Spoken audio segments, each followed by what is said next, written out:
All right, we have three presenters today, and they will present in this order. Taylor Jameson on Rhetoric in Syria, the Silence of the World's Governments. Chris Hyson, Violence at Midnight, Partition of India and Cultural Genocide. And John Shevitchka. Complex Social Memory, Revolving Social Roles in Holodomor Survival Testimony, 1986 to 1988. So each of you will have maximum 20 minutes. I do keep an eye on these things. I'll try to give you a signal at 15 minutes by putting up 5 fingers. If you are still coming down to your wire at 19 minutes, I'll put up 1 finger, okay? And that's really wind up, okay? Will we be cut off brutally at 20 minutes? Yes. Awesome. Mid-sentencing.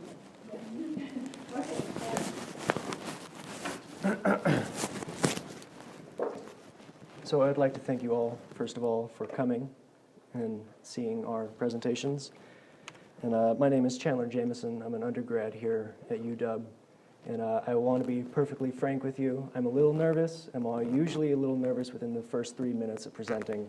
So hopefully I'll get over that. So the civil war in Syria is among one of the worst human rights crises in our time, in our generation. Not only is the crisis affecting the people in Syria, but is also affecting the way we conceive international order and the way the machinations of international politics work.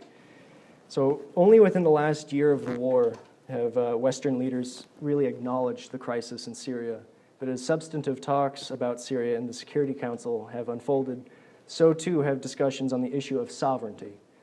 In the face of massacre, the question is asked, which has primacy, human rights or the sovereignty of independent nations? Both arguments have utilized the precedents of international law, but while these high-minded ideals are utilized in rhetoric, they are likewise punctuated with geopolitical self-interest. So to begin with, the Syrian protests were part of the Arab Spring movement in the spring of 2011. The Arab Spring began with the downfall of the Tunisian president in February, and followed quickly by the downfall of Hosni Mubarak in March of 2011. And these mass protests quickly spread to Syria, where thousands of people used internet institutions like Facebook and Twitter to organize mass protests and organize demonstrations. These protesters went to the streets, and they were largely secular and largely reformist, meaning that they had no real underlying ideological underpinning. They did not call for the downfall of the government itself. They did not call for the death of President al-Assad. And likewise, they did not accept Islamist organizing tactics. Ironically enough, when the Arab Spring began, al-Assad was interviewed by the Wall Street Journal, and he told the Wall Street Journal that Syria was more stable than Tunisia and Egypt, and he wasn't expecting any major instability to occur in his country. At the beginning of the protests, there was some violent government reaction, but nothing compared to what was to come. So as the protests continued, the government continued to crack down as well. And they began to deploy riot police, snipers, tanks, APCs. Basically, the full brunt of the Syrian defense forces were brought down on these protesters. Eventually, things came to a head in June of 2011, roughly 3 months after the protests began. In Jisr al-Shugor, this is considered to be the actual start of the Syrian civil war. 120 government soldiers were killed in a gun battle. So the opposition, as I said before, began as a reform movement. And likewise, they began as largely secular.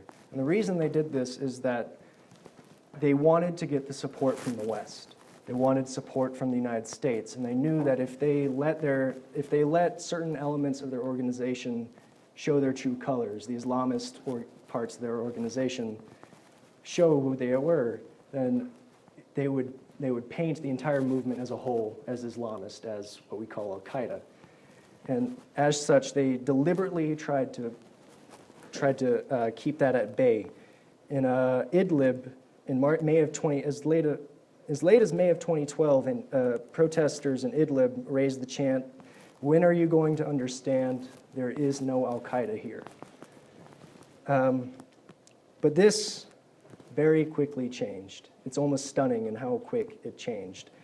Barry Nield, a reporter in August of 2011, about 6 months after the protests began, observed protesters, the chants calling for Assad's death are seen as a sign of how much the protest movement has changed since its initial demands for a minor reform, but not for regime change.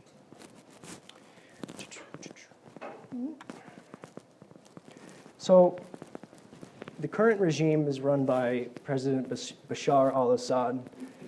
He became the president in 2000 after his father Hafez died. Both he and his father are members of the Ba'ath Party. And the Ba'ath Party have been strictly secular for the bulk of their history. Likewise, when they took over Syria in the 60s, they instituted very strict secular laws. They tried to downplay any sort of religious demonstrations. And this can be seen in particular, they outlawed the Muslim Brotherhood and other Islamist organizations. And in 1982, Hafez al-Assad actually bombed the city of Hama, killing between 10,000 and 40,000 people. But when al-Assad took over in 2000, he was seen, as Lean Khatib writes, he represented a willingness on the part of the Syrian state to open a new chapter in its relations with the country's religious groups. He tried to set himself up to seem like a moderate reformer, a liberalizer. And for instance, in 2001, he granted amnesty for the Muslim Brotherhood. Up to that point, it was an illegal organization. Between 2001 and 2004, 800 Muslim brothers were released from prison. And in 2006, he lifted a ban on prayer in army barracks. So these were all seen as good signs of the regime itself liberalizing towards religious groups. And even at the start of the Arab Spring, he tried to position himself as a reformer. He tried to position himself in a way that made him look like a liberalizer. However, that also very quickly changed. As the protests escalated into full-scale civil war, he declared that the rebels were terrorist criminal gangs, and he tried to delegitimize the grassroots nature of the opposition. And he strongly suggested that the rebels were actually foreign agents sent to destabilize Syria from within. And all at the same time, he has asserted his people's support. He said that we will not relent in pursuing the terrorist groups in order to protect stability of the country and the security of the citizens. So over the course of the war, the violence has not been contained to Syria. There have been many spillover incidences. For instance, there were artillery strikes landing in Turkish land. There were, last summer, Israel bombed a weapons convoy that was in Syria that was heading to Hamas.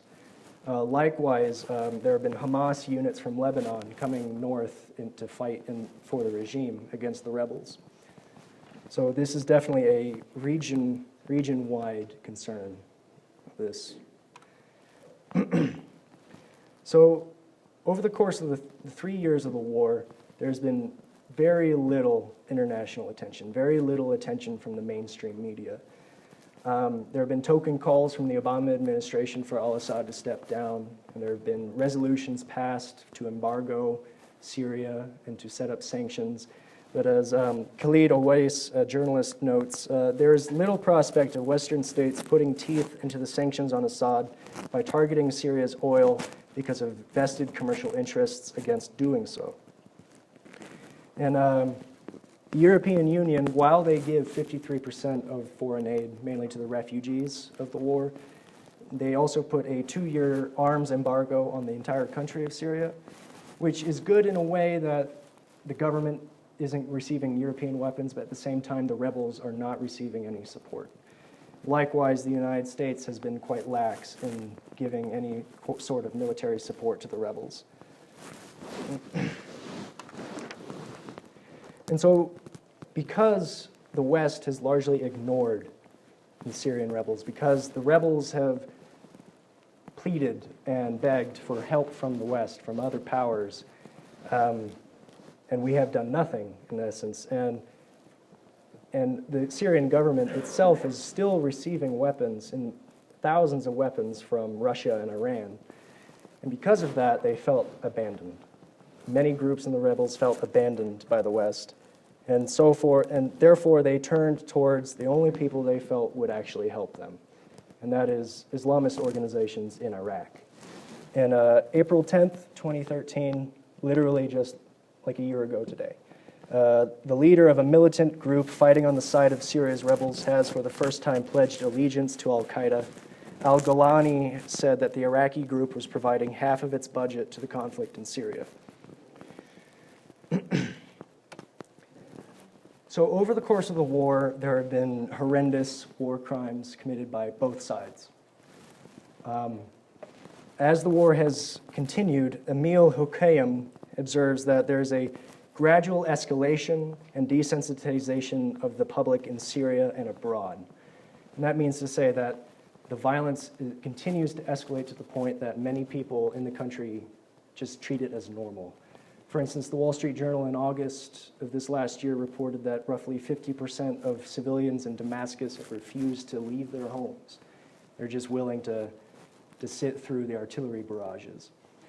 And so the government itself is notorious for using artillery strikes in populated neighborhoods and suburbs. And they've innovated a devastating new weapon. I had never heard of this before. They're called barrel bombs. And essentially what they are is they take an oil barrel and they fill it with gasoline, with ammunition, with explosives, with grenades, basically anything that can kill people. They fly it up in a helicopter and they push it out over a neighborhood. And it falls and it falls and it falls. And it's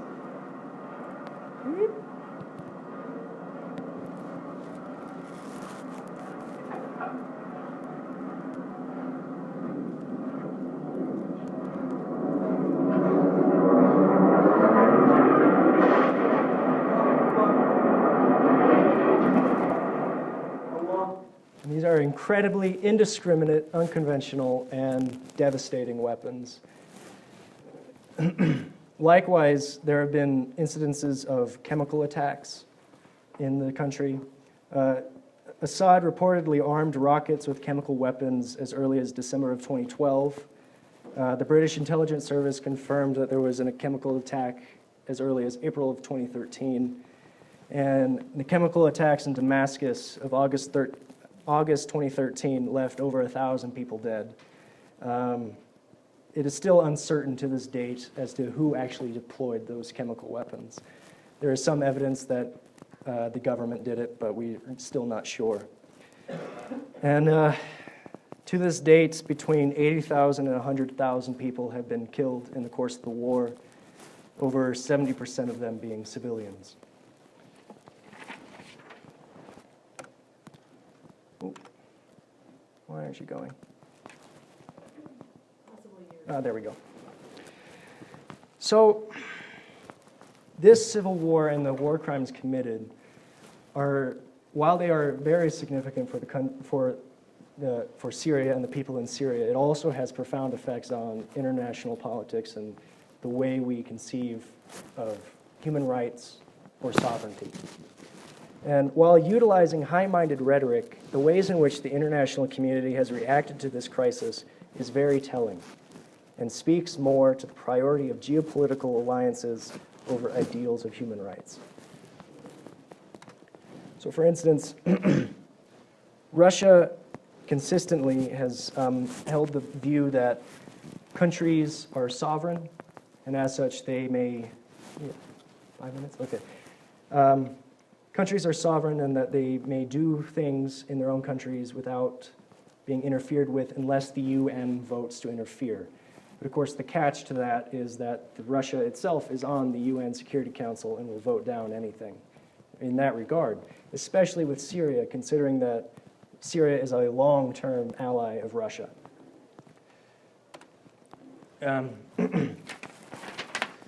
So NATO has, as I suppose everyone remembers, NATO in the West has been kind of trying to go to war in Syria, try to intervene militarily. And I would argue that is because NATO has had to redefine itself since the end of the Cold War. They no longer have this monolithic enemy in the Soviet Union. So instead, starting in the mid-1990s, they tried to focus more on human rights violations like in Kosovo and Libya. And therefore, they're setting themselves up for the enforcement of human rights. And Tony Blair said that the principle of non-interference must be qualified in important respects. Acts of genocide can never be purely an internal affair.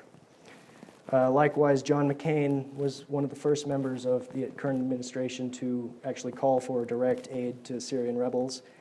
And President Obama said in a press conference, "We have been very clear to the Assad regime, but also to the other players on the ground, that a red line for us is we start seeing a whole bunch of chemical weapons moving around or being utilized. That would change my calculus." So Russia is a long-term ally of Syria. They are providing millions of dollars worth of weapons to the Syrian government. They are a key factor in Russia's regional plans in the area. And that is their geopolitical interest in the matter. The West likewise has very key political interests, namely Israel and Turkey. And they are viewing that the use of chemical weapons is a potential destabilizing factor to the region as a whole. And only, if you'll note, only after the use of chemical weapons, only after the government used chemical weapons did the Obama administration begin mobilizing towards intervention. Up until that point, there was very little to be said. Hold on. This war is the greatest modern example of how the violations of human rights affect societies as well as the machinations of international politics. For while both the US and Russia utilize high-minded rhetoric, nevertheless the actions they directly take ultimately are only taken in the furthering of their own self-interests. There is a disconnect between intentions and interests. There is a disconnect between such abstract ideals and with the true interests of the powers that be. So, there were peace negotiations set up this last January through February, and those fell apart drastically. It's telling that both sides of the negotiation blamed the other for the breakdown in the negotiations. So I just checked an hour ago, and the war is still going on. I was kind of hoping it was over, but c'est la vie. But over 2.5 million people have fled their homes, most of them residing in Jordan and Turkey. And it's just a sad, sad thing, that's all. So I'd like to thank you for your attention.